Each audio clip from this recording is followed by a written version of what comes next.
ኢለን መስክ ተራ ሰው ነውን? ወይስ ከወደፊቱ ዘመን ወደኛ የተላከ ሮቦት?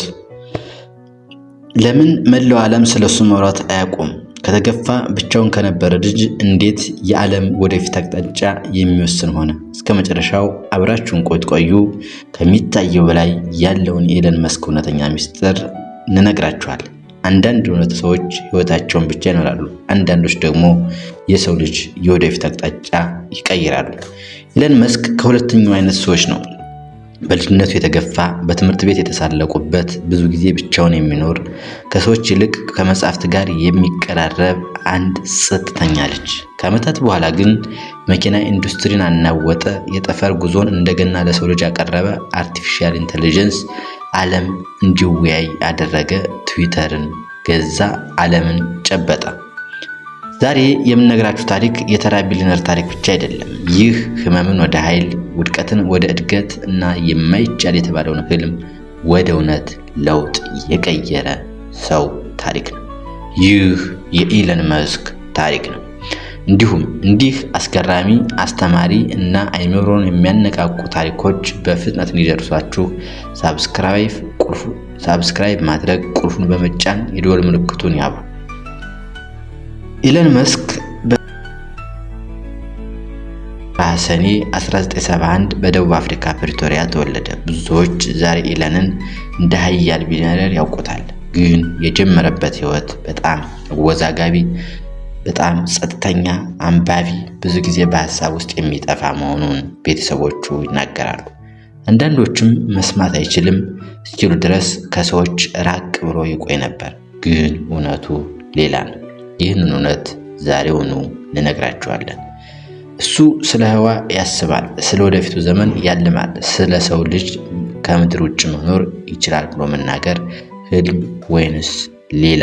ኢለን ግን እውነት አለ። ከብዙ ስኬታማ ሰዎች ጀርባ ብዙ ግፍ፣ ብዙ ስቃዮች አልፈዋል እንዲሉ ኢለን በትምህርት ቤት ከባድ ግፍ ደርሶበታል። ሰነፍ በመሆኑ እንዳይመስላችሁ፣ የተለየ ህልመኛ እና ከክፍሉ አለፍ ብሎም ከትምህርት ቤቱ ልዩ ተሰጥቶ ያለው ሰው በመሆኑ እንጂ።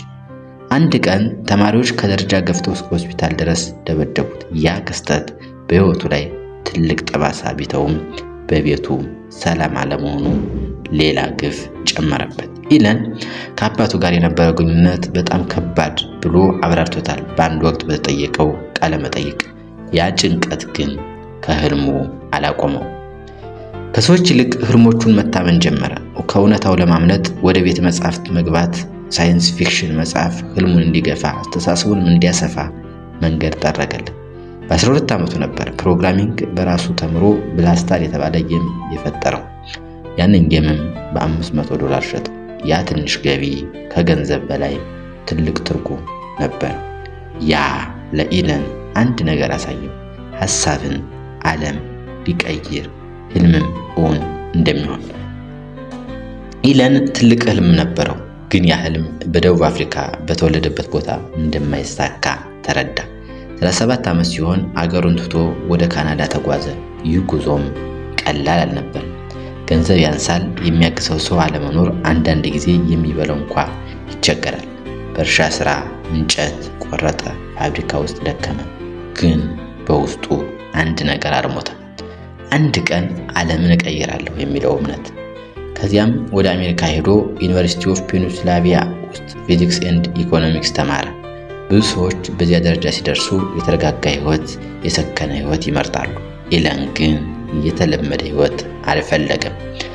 በፈረንጆች አቆጣጠር በ1990ዎቹ የኢንተርኔት ዘመን ሌላ እድል ይዞ መጥቶለታል። ብዙ ሰዎች ኢንተርኔት እንደ ቀላል ቴክኖሎጂ ያዩት ነበር። ለኢለን ግን የህልሙ መወጣጫ መሰላል እንደሚሆን ለመረዳት ደቂቃት እንኳ አልፈጁበትም። ኢለንም አጋጣሚውን ተጠቅሞ ለዚህ አላቆመም። ከወንድሙ ኪምባል ጋር ዚፕ2 የተባለ ኩባንያ ጀመሩ። ኩባንያው ጋዜጠኞች ኦንላይን ለማድረግ የሚያግዝ ሲሆን ከ22 ዓመታት በኋላ ይህ ኩባንያ በ$300 ሚሊዮን ተሸጠ።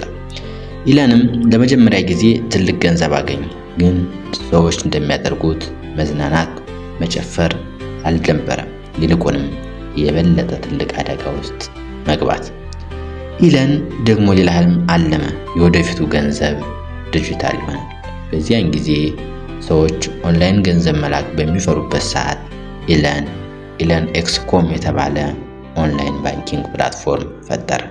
የአሁኑ ፓይፓል ኢንተርኔት ቢዝነስ የሆነው ለፈረንጆች አቆጣጠር 2002 ላይ ኢባይ ፓይፓልን በ1.5 ቢሊዮን ዶላር ገዛው። ኢለን $180 ሚሊዮን ድርሻውን አገኘ። አሁን ለዘላለም ሀብታም ሆኖ መኖር ይችል ነበር፣ ግን ኢለን ይህን የመጀመሪያው እንጂ የመጨረሻው እንዳልሆነ ተረድቶ አላደረገው።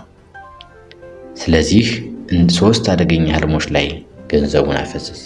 አንደኛ ስፔስ ሮኬት ወይም ስፔስ ኤክስ፣ ሁለተኛ ኤሌክትሪክ ካር፣ ሶስተኛ ክሊን ኢነርጂ። ሰዎች ኢለን አብዷል ብሎ ያስባሉ። እሱ ግን ሌላ ህልም አለው። ኢለን ወደ ሩሲያ ሄደ ሮኬት ለመግዛት፣ ቢሆንም ዋጋው የሚቀመስ አልነበረም። ይህም ሳያስቆመው አንድ አደገኛ ውሳኔ ወሰነ። ራሴ ሮኬት እገነባለሁ፣ ራሴ አስወነጭፋለሁ፣ ማርስንም እወርሳለሁ። ሰዎች ሳቁበት። የሶሻል ሚዲያ ክሪቲሲዝም በዛበት። ናሳን የሚወዳደር ፕራይቬት ካምፓኒ ሊኖር አይችልም ተብሎ ቢፌዝበትም 2002 ላይ ስፔስ ኤክስን መሰረተ። ዓላማው አንድ ነበር። የሰው ልጅን መልቲፕላኔት ስፔሽስ ማድረግ፣ ሰዎች በማርስ እንዲኖሩ ማድረግ። መጀመሪያዎቹ ዓመታት አስከፊ ነበሩ። ሮኬት አፈነዳ፣ ገንዘብ ጠፋ፣ ሚዲያው አሳፈረው። 2008 ስፔስ ኤክስን ቴስላ፣ ሁለቱም መጨረሻ ውድቀት ላይ ተቃረቡ። ኢለን ለመጨረሻ ጊዜ አንድ ሮኬት ላውንች ብቻ ቀረው። ቢወድቅ ሁሉም ያበቃል። ግን የአራተኛው ላውንች ተሳካ፣ ወደ ላይም ተወነጨፈ። ናሳ ስፔስ ኤክስን ደገፈ። ያን ቀን ነበር ኢለን መስክ ከሙሉ ውድቀት የዳነው። ዛሬ ስፔስ ኤክስ በሰው ታሪክ ውስጥ ከታላላቅ ስፔስ ካምፓኒ አንዱ ነው። በዚህም አላቆመም። ቴስላ ሌላኛው የአንድ የኤሌክትሪክ መኪና ኩባንያ ነው። ቴስላ ሲጀምር ብዙ ሰዎች ኤሌክትሪክ ካር አያምኑም ነበር። ዝቅተኛ፣ አይጠቅሙም፣ ማንም አይገዛቸውም የሚሉ ትችቶች በአቋሙ ላልጸና ሰው ቀላል የሚባል እረፍት አይሰጡም ነበር። ህልመኛ ኢለን ግን የወደፊቱ ትራንስፖርቴሽን ይህ ነው ብሎ ታየው፣ አመነ። ቴስላ በብዙ ጊዜ መውደቅ ተቃርቦ ነበር። ፕሮዳክሽን ፕሮብለም፣ ፊናንሺያል ክራይሲስ፣ ኢንቨስተር ፕሬዠር፣ ሚዲያ ክሪቲሲዝም፣ ሁሉም ተደራርበው ቢመጡም ኢለን ስራ ከማብዛቱ የተነሳ ፋክቶሪ ውስጥ ድረስ እየተኛ እንዳይወድቅ ቀን ከሌሊት ይሰራል። አንድ ቀንም ቴስላ ሞዴል ኤስ የተባለ የመጀመሪያው ምርቱን ለዓለም አስተዋወቀ። የመኪናው ዓለም፣ የተሽከርካሪ ዓለም ተደነቀ። ፈጣን፣ ዘመናዊ፣ ውብ እና ፉል ኤሌክትሪክ። ያን ጊዜ ነበር ዓለም አንድ ነገር የተረዳ፣ ኤሌክትሪክ ካር የወደፊቱ ብቸኛው አማራጭ። ውድ አድማጮቻችን ኢለን በዚሁ ያበቃ እንዳይመስላችሁ። 2022 ኢለን መስክ ትዊተርን በ44 ቢሊዮን አስቡት፣ በ44 ቢሊዮን ዶላር ገዛ። ዓለም ተደነቀ። አንዳንዶች ይህ ታላቅ ነፃ እርምጃ ነው ሲሉ፣ ሌሎች ደግሞ አደገኛ ውሳኔ እያሉ አፌዙበት። ሰዎች ኢለንን ቢወዱትም ቢጠሉትም አንድ ነገር ግን አይቀየርም። እሱ ሁልጊዜ የዓለምን ትኩረት ይስባል፣ አዳዲስ ነገር ይፈጥራል፣ ህልምን እውን አድርጎ ያሳያል። በዚህም አላበቃንም። ኒውራሊንክ ኤአይ እና የወደፊቱ መጻኢ ዓለም። ኢለን መስክ በመኪናና በሮኬት ብቻ አልቆመም። ኒውራሊንክ የተባለ ኩባንያ ጀመረ። ዓላማውም ሰዎች በአእምሯቸው በኮምፒውተር እንዲቆጣጠሩ ማድረግ ነው። በተመሳሳይ አርቲፊሻል ኢንተለጀንስ ስለሚያመጣው አደጋ ብዙ ጊዜ ይናገራል። ነገር ግን ኤአይ ላይ በብዙ ገንዘብ እያፈሰሰ ነው። ለኢለን ቴክኖሎጂው ሁለት ፊት አለው፣ ትልቅ ዕድል እና ትልቅ አደጋ። ኢለን መስክን ልትወዱት ትችላላችሁ ወይም ልትተቹት ትችላላችሁ።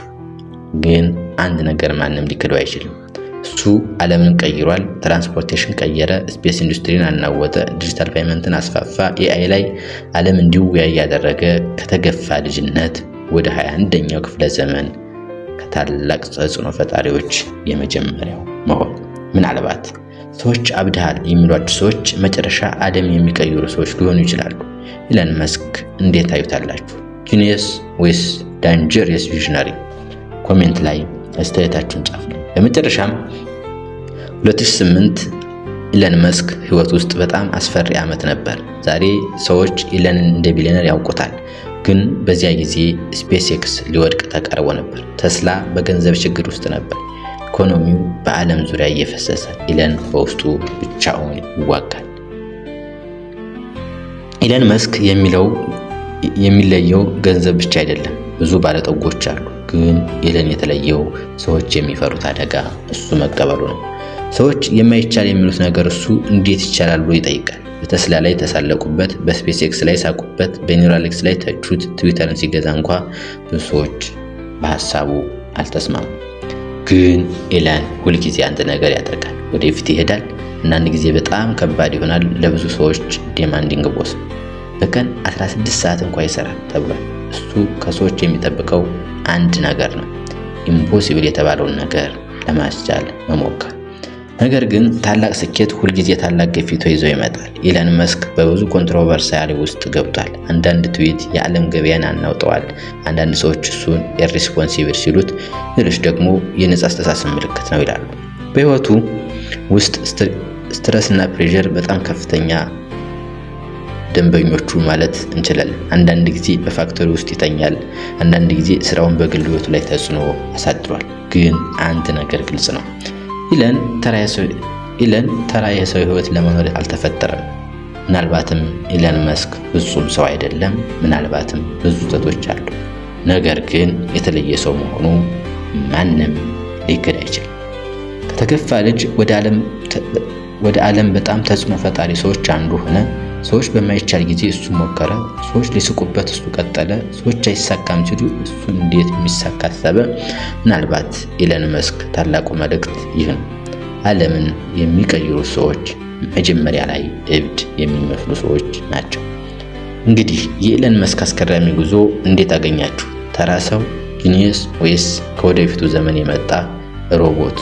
ህልም ነው ወይንስ እውነታ? የእናንተ ሀሳብ በኮሜንት አሳውቁ። እንዲሁም በቀጣይ በታይምላይን ዩቲዩብ ላይ የማንን አስደናቂ ታሪክ እንድናቀርባላችሁ እንደምትፈልጉ በኮሜንት ጻፉልን።